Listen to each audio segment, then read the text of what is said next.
I was talking to one of the medical students this week, and she was telling me how she's interested in surgery and wants to pursue surgery, but how she feels like maybe she won't be able to because she vasovagals in the OR. She's like, yeah, I've vasovagaled a couple times. Like, I don't know if it's going to keep me from doing surgery.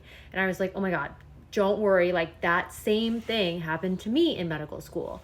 When I was in medical school, I think I passed out in the OR at least 2 times. Like, not passed out, but was like, okay, I gotta go at least 2 times. Once was after a C-section, and I was just like exhausted and so like amped up on adrenaline. I was first assisting this like crazy C-section. And then once the baby was out, I was like, I need to go sit down. And then the second one was in an ortho case. Again, there was just a lot going on. I was really anxious. I think for me, it had a lot to do with anxiety.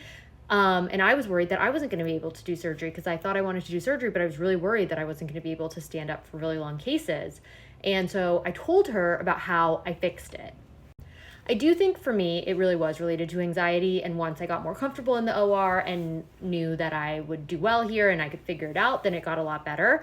But there were a couple other things other than like eating and drinking and all of that that really, really helped me. So the first is compression socks.